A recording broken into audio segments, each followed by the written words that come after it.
കേരളത്തിന്റെ number 1 FM club FM-ൽ ഇത് love bites with Renu. Renu മാത്രമല്ല, ഒരു സുന്ദരി കുട്ടിയുണ്ട് കൂടെയുണ്ട്. ഐഷ എന്ന് വിളിക്കട്ടെ. ഹലോ.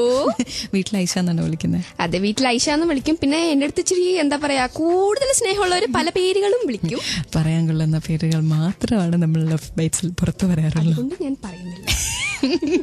കയ്യിലിരിപ്പ് മോശമാണെന്നൊന്നും പറയാൻ പറ്റില്ല. എനിക്ക് എന്നെ തന്നെ ജഡ്ജ് ചെയ്യാൻ പറ്റില്ല. എന്നോട് ചോദിക്കണമെങ്കിൽ എനിക്ക് പറയാൻ പറ്റില്ല. വേണ്ട, പുറത്തുനിന്നുള്ള അച്ഛനും അമ്മയൊക്കെ എന്താ പറയണേന്ന് പറഞ്ഞു. അച്ഛനും അമ്മയും പറയുന്നത് അവർക്ക് ഇപ്പൊ എനിക്ക് 2 സിസ്റ്റേഴ്സ് ആണ്. അപ്പം അവർ പറയുന്നത് 2 സിസ്റ്റേഴ്സ് അല്ല, ഒരു പെൺകുട്ടിയും ഒരു ആൺകുട്ടിയും എന്നാണ് പറയാറ്. അപ്പൊ തന്നെ ഊഹിക്കാവുന്നല്ലേ ഉള്ളൂ. കാര്യങ്ങൾ മനസ്സിലായി. ബ്രദറുണ്ട്. പ്രണയത്തിലേക്ക് ആവുന്നതിനെ കുറിച്ച് ചിന്തിക്കുമ്പോൾ ബ്രദേഴ്സ് എത്രത്തോളം നമുക്ക് ഹെൽപ്ഫുൾ ആയിട്ടുള്ള ഒരു സിറ്റുവേഷനിലായിരിക്കും. ഒരിക്കലും ബ്രദേഴ്സ് ഹെൽപ്ഫുൾ ആയിരിക്കില്ല. അനുഭവമേ പാഠം. ക്ലബ് FM-ലെ ലവ് ബൈറ്റ്സിൽ ഈ ഐഷയാണ് ഇന്ന് 1 മണി വരെ എൻ്റെ കൂടെ കേട്ടോ. ഞാൻ കേട്ടുകൊണ്ടിരിക്കണം love bites with Renu and Aisha. ഇവിടെ മാത്രം ടൺ കണക്കിന് റൊമാൻസ്.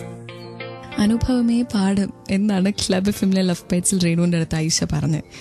ഏതനുഭവമായിരുന്നു പാഠമായത്? ഏതനുഭവം എന്ന് ചോദിച്ചു കഴിഞ്ഞാൽ ഞാനത് വെളിപ്പെടുത്തി കഴിഞ്ഞാൽ മിക്കവാറും എനിക്ക് ചെരുപ്പിനിട്ടേറെ ഉറപ്പാണ്. ചേട്ടൻ കേൾക്കുന്നുണ്ടല്ലോ അല്ലേ? അതെ. അപ്പൊ പിന്നെ വേണ്ട. അപ്പം എനിക്ക് വീട്ടിൽ പോകുന്നില്ലെങ്കിൽ വീട്ടിൽ കയറ്റത്തില്ല, ഇല്ലെങ്കിൽ എനിക്ക് പുറത്ത് മര്യാദക്ക് നടക്കാൻ പറ്റത്തില്ല. 2-1 ഉറപ്പായി. 2 സൈഡിൽ നിന്ന് മടി ഉറപ്പായി. ഈ നമ്മള് പെങ്ങന്മാര് ആങ്ങളമാരെ എപ്പോഴും റിലേഷൻഷിപ്സിൽ ഹെൽപ്പ് ചെയ്യും ഇല്ലേ? എന്തുകൊണ്ടാണ് അവര് നമ്മളെ ഹെൽപ്പ് ചെയ്യാത്തത്? സിസ്റ്റേഴ്സ് ആയതുകൊണ്ട്. ഒബ്വിയസ്ലി സിസ്റ്റേഴ്സ് ചീത്തയാണ് ആർക്കും ഇഷ്ടമില്ല. ഇല്ല. ഓപ്പോസിറ്റ് ആയി കഴിഞ്ഞാൽ ഭയങ്കര എന്താ പുന്നാരം, എന്താ കമ്പനി.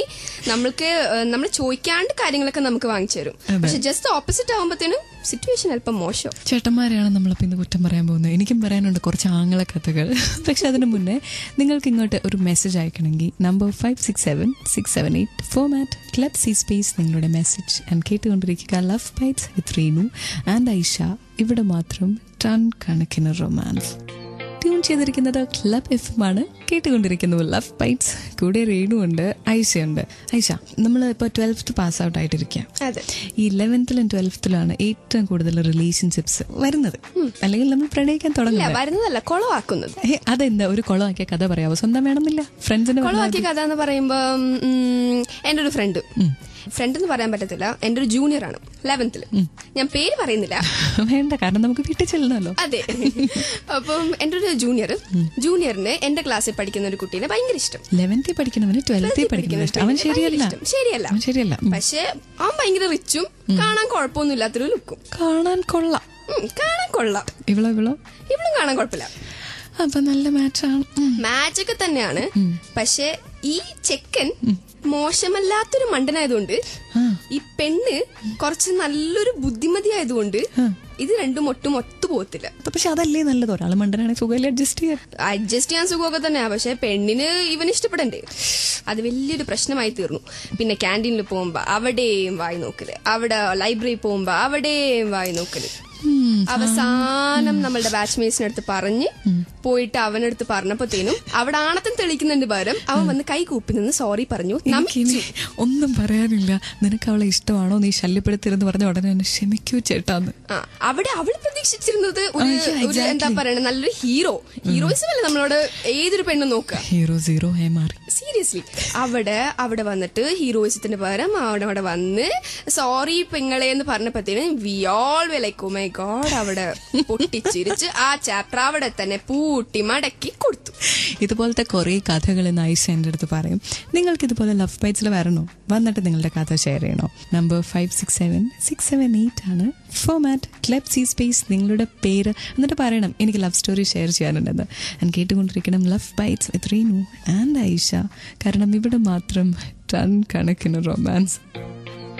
കേരളത്തിന്റെ നമ്പർ 1 FM ക്ലബ് FM-ൽ ഇത് ലവ് ബൈറ്റ്സ്. കൂടെ രേണു പ്ലസ് ഐഷ. ഒരു ഫ്രണ്ടിന്റെ കഥ പറഞ്ഞു, പൊട്ടിത്തകരുന്ന ആണത്തമില്ലാത്ത ഒരാളുടെ കഥ. ഏത് ടൈപ്പിലും ആയിരിക്കണം ആൺകുട്ടികള് എന്താ പറയാ, നമ്മൾ ഒരിക്കലും ഒരാളിനെ കാശ് വെച്ച് ജഡ്ജ് ചെയ്യരുത്. വളരെ ബുദ്ധിമുട്ടാണെങ്കിലും അത്യാവശ്യം ലുക്കൊക്കെ ആയിരിക്കണം. വേണ്ടേ? വേണം. ഓക്കെ, ശരി. അതെ, കൂടെ കൊണ്ട് നടക്കണ്ടേ. ഇച്ചിരി ഒരു കോംപ്രമൈസ് കുഴപ്പമില്ല. പക്ഷെ ആൾക്കാർ പറയരുത് നല്ലൊരു പെണ്ണൊരു മണ്ടനൊപ്പം നടക്കുന്നു പറയരുത്. അതുണ്ട്, അവിടെ ഒരു പോയിന്റ് ആണ്. തട്ടതന്മറയത്തിൽ പറയണ പോലെ കാണാൻ നല്ല പെൺപിള്ളേരുടെ എല്ലാ ആണെങ്കിലും മണ്ടന്മാരായിരിക്കും, അത് പറയിപ്പിക്കരുത്. അങ്ങനെ പറയിപ്പിക്കരുത്. ഓക്കെ, ഇനി അതെ. പിന്നെ ഇച്ചിരി ആണത്തം ഉണ്ടായിരിക്കണം. എടാന്ന് പറയുമ്പോ പോടാന്ന് പറയണം. ഇല്ലേ എടാന്ന് പറയുമ്പോ അയ്യോ ചേട്ടാ ക്ഷമിക്കണം എന്ന് പറയണം. പയ്യന്റെ പോലെ ആവരുത്.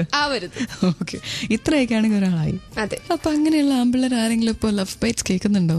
അങ്ങനെയാണെങ്കിൽ ഇപ്പൊ നിങ്ങൾ വിചാരിക്കും ഐഷ നല്ലൊരു കുട്ടിയാണല്ലോ എന്നൊക്കെ. കാര്യം ശരിയാണ്, നല്ല സുന്ദരി കുട്ടിയാ. പക്ഷേ ഐഷയ്ക്കൊരു ബ്രദർ ഉണ്ട്, ഇല്ലേ ഐഷ? പിന്നെ ചേട്ടനില്ലേ? അടുക്കേ വേണ്ട. കേട്ടുകൊണ്ടിരിക്കുക club F love bites with Reenu and Aisha for ton കണക്കിന് റൊമാൻസ്.